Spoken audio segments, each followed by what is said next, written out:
Okay, so welcome everyone. Thanks for joining us on Blab today. This is the first in a weekly series of events chats with prominent figures from the events industry. It's a great chance for us to talk about some of the key trends taking place in the events industry, but most importantly, it's a good chance for you guys to ask your questions of our guests each week. So this week we have Maria Schuett, who is the founder of Meet the Future, and she's also the head of marketing at Hall Westminster. Maria, thank you so much for taking the time to join us at lunchtime. Hello. Thank you so much for inviting me, and I'm really excited to be here on Blab and finally testing it live. It's really, really cool platform.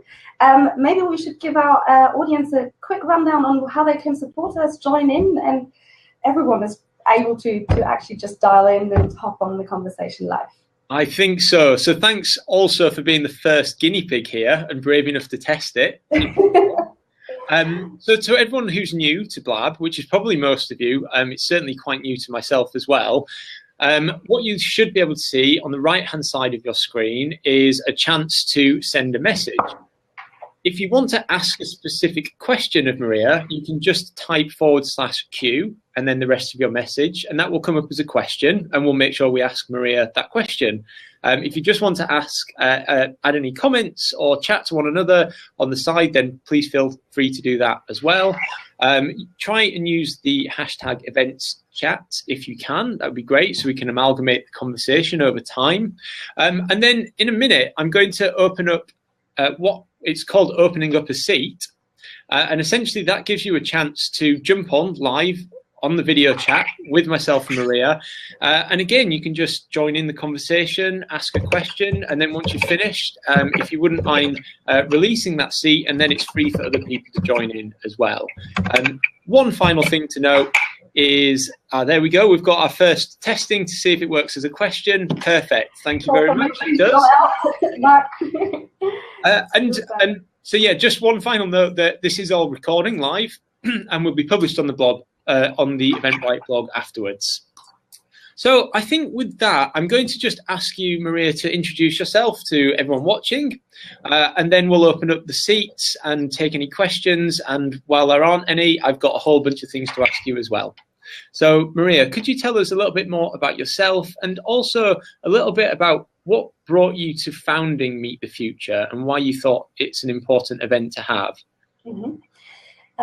So as you rightly said, I'm the founder and conference producer for Meet the Future. It's a dedicated event technology conference. It's actually the first one in London that started kind of looking at event tech as a focus. It's an exclusive crowd of senior event professionals that we're attracting to the conference, and past speakers included Corbin Ball, big fan from America. He spoke. Mark Stevenson, he's a futurologist and board director for Richard Branson project version of Challenge. We've had Dr. Bo Lotto speak. The BBC came last year and recorded live for their tech program Click, which is quite rare because obviously they do a lot of consumer stuff.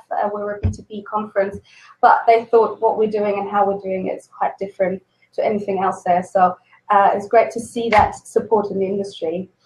I'm also head of marketing for Hall Westminster, and they are really founding partner of Meet the Future too, and the venue where it happens, the largest in central London. Now, why did we come up with Meet the Future? What's driving it? Personally, I'm super excited about tech. I think tech is amazing and is an enabler, and it certainly is the future. Also, I think it's important within the events industry. I've worked for 15 years now. It's it was important that time to question the status quo and see how we can run conferences differently, how we can engage our audiences. I think in the industry we're going through such an exciting period that it really needed a platform to address that. Combining all that, I'm a firm believer also, being not that tech kind of a theme. I really need to try it out. I need to give it in my hands, and I will have a look at it, and I will see the benefits. I will understand how it works, and that's the fundamental point where we thought, okay, it needs a conference in London for Europe.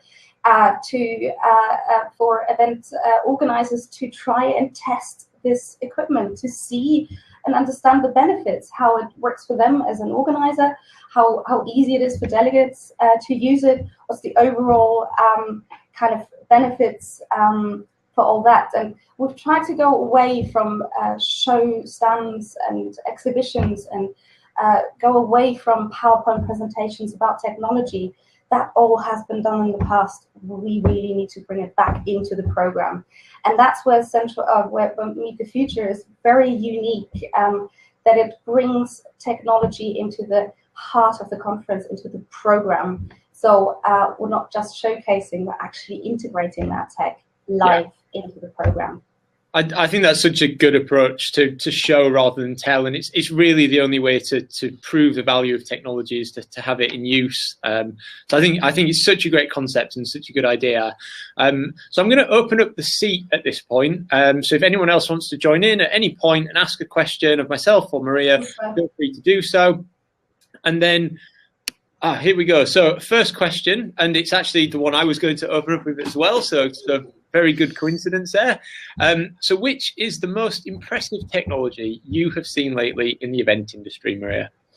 Okay, that's not as straightforward a question as such, because I think we are kind of in a transient period. Over the last 3 years, we've seen a lot of technology coming on the market. It is such an innovative phase of new things coming on.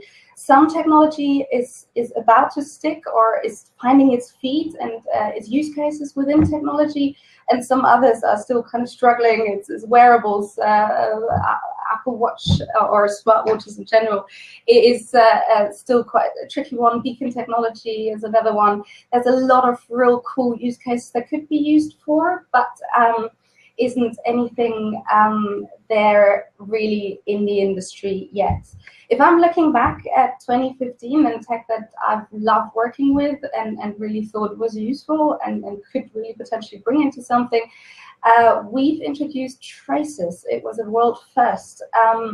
Traces is a it produces information through a geolocation. So just imagine you're standing.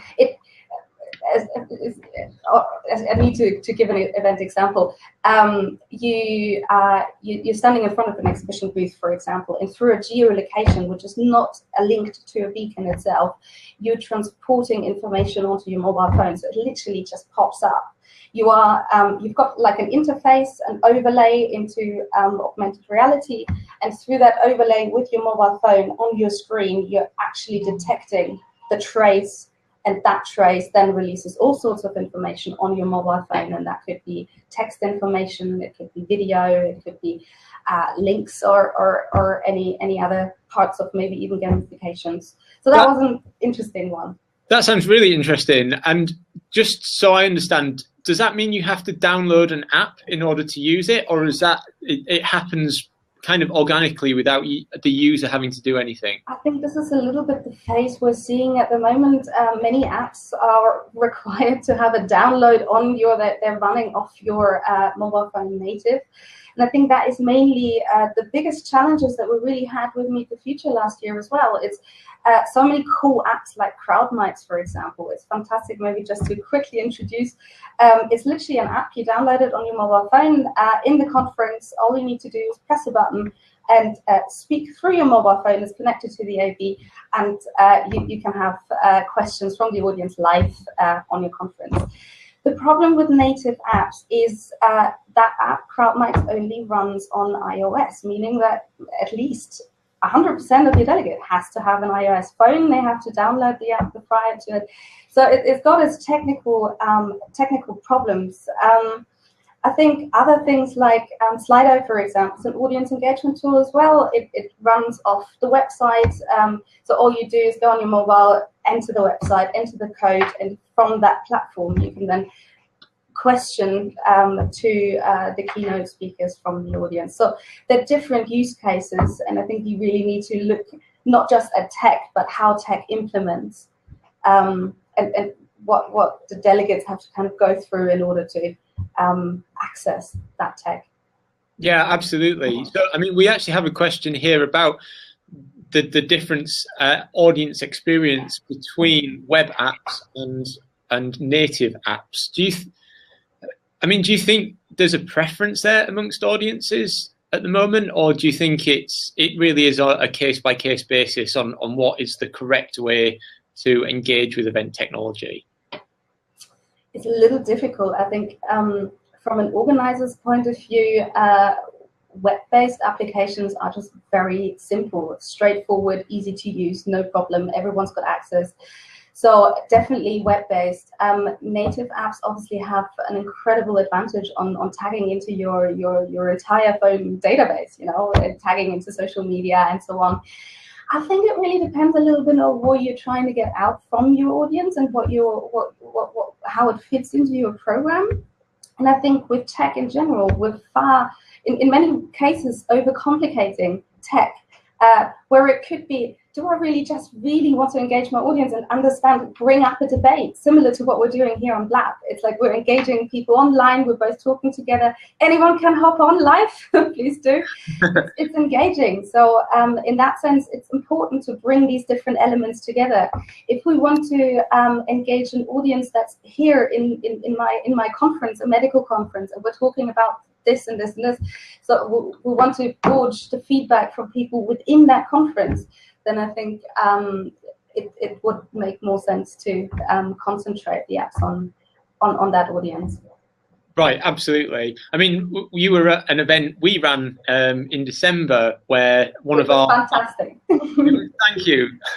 And one of our panelists made the point that, you know, sometimes people and event organizers are using event tech for the sake of event tech, and it isn't always necessary. You know, if you've got a crowd of 20 people, you might not need a dedicated app to get engagement, right? You can just ask the question, you know, put your hands up and people shout out.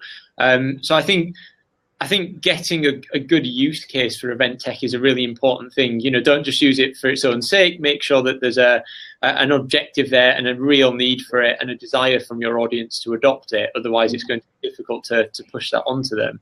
And to be fairly honest, this is kind of a trend I've seen in 2015, is this all-in-one solution thing. So you've got a mobile app and then they're integrating other elements within. So we're talking even marketing a conference or an event, to registration, to on-site mobile app, normal things, then audience questioning, post analytics. It's a lot of very specific fields that are tried to be sold as a one-off solution. But if we really question whether these applications really have the knowledge of the target market, how they engage in these individual applications, I don't think they have that. So what I'm really much welcoming is what Eventbrite is doing at the moment, is opening up their APIs and saying, okay, we are a standard platform, but we are working with single standing applications and integrating that into the event app for Eventbrite and offering that service through such a platform. And I think this is really, hopefully, how the future will go. I mean, obviously, you know, working for Eventbrite, I hope so, but I do think it's worth, you know, reiterating the importance of having that open platform, because, you know, you look at all the big all the big technology companies in the world, like Apple, like Google, they're all platforms, right? They all specialize in one area, but then offer the chance for other specialized applications to work with their technology. And that's really the route that we're taking as well. So we've got 140 partners on our 140 already, guys. Well done. People. So 140 different pieces of specialized event technology can work with Eventbrite, so you can get the best of both worlds. Really cool that you mentioned Google. I think this is a very good example. We've got someone joining in. Hello. Hello, Yasin. Can you hear us? Click. We cannot hear you. Okay, well, maybe wait while he... Give it a little bit of time, because sometimes you have to turn up your volume on your computer or some microphone things.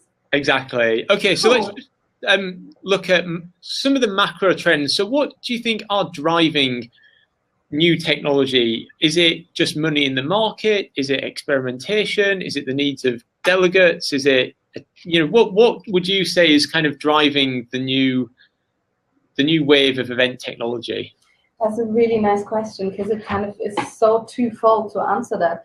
On the one hand, it's really sad to say, but it's monetization. It's so sad. It's like, okay, now can I make my money with this? It's sponsors. It's organizers getting pressed into that position where they have to kind of remake the money and kind of offer it to other parties to benefit. And that's our consumerism. That's where we are, money.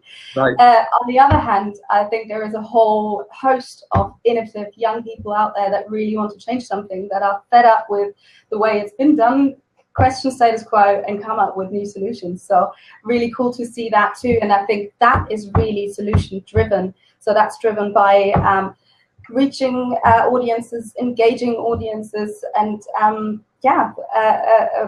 building global networks of people to come together, share ideas, and make the world a better place. Yes, and it worked. Okay, and Yasin, we see you now. Yes. Hi, Yasin. Hello. The picture works. The sound will come too. Sound, I think it's on very low, Yasin. If you could turn up your volume or mic in some way. Okay. My name is Yasin. I am from Tunisia. I am 18. Sorry, I don't speak good English. No, it's fine. So did you have a question for Maria about event technology or events in general?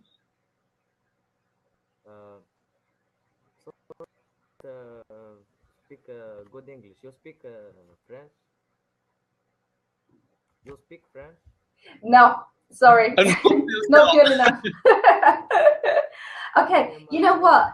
We have the option to post a question too, because the sound is really bad for some reason. If you do /Q on the left-hand side, you can ask a question in writing, and then Mark is going to pick up on it. Yeah. So Yasin, if you're able to just type your question, it will be easier to understand and pick it up and ask Maria. But hello from India. God. Thank you. Wow. I think this is such a great showcase, really, of Blab, how you're connecting this global audience. I have to be honest, I've only recently found out about it too, joined a conversation and dived straight into a conversation in America on the East Coast. And I was there live with lots of other people from all over the world, all debating technology, which is just great to see the industry alive and out there. So I think so. I mean, I'm really pleased to see how many people are on this, and being engaged around events tech. And I just think there's a thirst for knowledge and interaction within the industry that's great, and that's what kind of keeps it going forward. Mm-hmm. So going back to event tech and event trends. What did you have any highlights from? You mentioned a couple of particular apps there. Did you have any other highlights from 2015 that you wanted to talk about? Any surprises or things that you expected to happen maybe in 2015 and they didn't actually kind of make it big? I'm a tremendous optimist. I really did think that wearables would be more of a go through in the industry, which it wasn't. And now in 2016, I'm actually thinking, nah, it's not gonna happen so soon either. I think it's a lot other consumer work that has to be done in order for the events industry, the B2B sector, to break after. I think there's a lot of cool stuff that's been out there. I think one development I'm particularly really excited about, I do believe beacon technology is something that could make things so much easier. We're tackling it from all sorts of different angles. The biggest problem was in the past that beacons only run on iOS devices. You have to have your Bluetooth switched on. you had to have the latest equipment and so on. So that is all kind of moving into the future now, with Google opening up to Eddystone beacon technology, which is available for Android. It will become more mainstream, and it will be something that we will see in our daily lives more and more. And just so you know, if people aren't familiar with beacon technology, what's the use case for beacon technology, do you think? What are some of the advantages going to be for event organizers if they can adopt that into their events? Okay, I think one event that has very greatly opened the doors and has always been tremendously, as a marketing thing, tremendously open-minded towards technology, South by Southwest. Certainly a wonderful conference, and they started working with Eventbrite, the mobile app that we used at Meet the Future 2 years ago, we introduced. Eventbrite has also been featured in the Olympics. They do massive scale events as well, but they also have been chosen by Southwest for their beacon technology and their super amazing interface, and the way they present and design apps is beautiful. But they are specific on beacon technology, and they've just launched before Christmas, actually, for 2016. On the one hand, profile tags. So each delegate fills in a whole set of questions to kind of tag that person to understand where they're coming from, what could be of interest, and so on. And they are now selling these profile tags to exhibitors who then have beacon technology on their stand. So once that person is kind of walking through the stand, they get individual messages, bespoke messages to whatever their tag profile has done before. What Eventbrite has done also, and that's been in the making for a long time, and we've introduced it, but it wasn't quite ready there. It certainly has been ready by end of last year, is beacon-enabled networking. So you're in a networking environment, and you're kind of getting a message on your phone with a LinkedIn profile. Okay, this person is there, and this is the kind of things that you have in common. So that's quite interesting. I think matchmaking is a massive thing in 2016 as well. A lot of people are trying to find the holy grail of matchmaking. Absolutely. In the business world and in the private world. Yeah. Yeah, and I think Intros is a really interesting company that's out there that's working with a machine learning algorithm. Interesting to watch, definitely something to watch out for. Toppy is a very old one. But they've done a lot of updates on their profile. There is Weave. There is kind of Tinder for business world. There's a lot of different products out there, and I think none has really tackled it yet. So 2016, we'll look out for it. Absolutely. So you've mentioned a lot of names of different technology companies there. WeBlog Events has asked, who or what do you predict to be the big players in 2016? Have you got anything in addition to add to that question? I'm not really in a position to do that. That would tie me in. No, I think with Meet the Future, we are always trying to really showcase use cases that are accessible, that we're trying to make a natural fit within our program.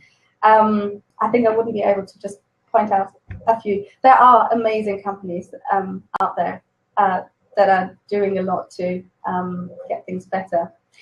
I think maybe names isn't the right way forward anyway. I think 2016, what do you think is the trend in terms of what will we see more? And I think one big thing is going to be on-site data collection. Right. So, yeah. I think so too. I think that's going to be huge. I mean, event organizers are constantly having to push for understanding the ROI of their events, the behavior of their attendees, so they can tailor their events and make them ever more personalized and better. So I think that's going to be a huge one as well. I think it's a really good question here. It's a very tough one to answer, probably in a very short space of time, but I want to ask it. So Carla says, in my opinion, during a conference, tech can be very distracting as well. have you found a successful formula to engage the audience and keep them focused? So focused on what matters, as well as using tech to enhance that experience rather than distract from it. Mm-hmm. I think this is a very good question, and it certainly answers the question, are we tech obsessed? Yes, bloody hell we are. I think we're trying to squeeze in too much tech that doesn't really fit, that doesn't want to have a fit. It needs to have a natural fit, and that's with the audience, that's with the venue, that's with the program. It needs to be relevant, it needs to really solve problems. I was talking earlier about wearables and audience versus audience engagement. There's so many audience engagement tools out there that really make sense for the program. We're engaging people, we want to know what they're thinking, we're integrating them in our program. So I think as long as you do that and have a dedicated time for that, it's okay. Personally, my background is education, and I think for any speaker out there on the big stage talking to an audience of 500 and no one looks at you, you're staring at their mobile phone, to be honest, that's not going to be the future, guys. I think it needs that personal connection, that looking into your eyes and being really there. So having tech, allowing tech certain time slots, kind of making it, giving it the space when it needs the space, but then taking it away again. And I think this is how we're looking at events in general. There's a lot of things happening. What we try to do with Meet the Future as well is meeting design, different formats, showing that a conference doesn't need to be box standard. It can be really, really exciting in split up in workshops, different formats, different discussion ways. So, yeah. I think you hit on a really good point, which is, I think there's an inherently difficult contradiction sometimes where if you are a brand, if you're a speaker at an event, talking to 500 people, right? You don't want to see a sea of faces down on their mobiles and not paying any attention. But if they are tweeting out your comments and sharing your advice with the audience, actually that's massively growing your exposure and your brand and carrying your message beyond the room. So there's a huge advantage to it as well. And it's, what do you do? Do you want to stop people sharing the key messages from the conference? But then how do you get them to pay attention? I think it's a really tough one, because it's. I think one technology that's kind of trying to tackle that is certainly live streaming. I think that's a general problem 2016 is our global audience. How do we engage them? How do we talk and reach them? And live streaming is a big battle, Meerkat, Meriscope, whoever will win. But I think that could be one way of kind of taking content away, sharing it, kind of fulfilling that need for the delegates to wanting to share, to wanting to be on top of their social kind of prime. So there is tech out there. Yeah, no, that's very true. Actually, that's made me want to go into a whole other topic of live streaming, but we've actually only got a couple of minutes left until 1 o'clock. So super. Maybe I need to make these an hour long in the future. I thought this might be the case. We can make 40 minutes. Next one. Okay. So I just want to finish by asking you one question, little off topic, that I'm going to ask each of our guests each week. But Maria, dead or alive, who would you most want to go to an event with, and what would that event be? Whom would I want to take with me to go to an event and just walk alongside, like walking across the door and having a chat? Maybe have a chat with, or share that experience with. Okay, I think one guy I really would love to meet, dying to meet, not met yet. His name is Jean-François Bouchard, French, but he's the curator of a really cool business conference that screams life and excitement, innovation. It's a wonderful concept. It's C2 Montreal. Mm-hmm. Do you know? I'm not familiar with it, but I'm going to check that out.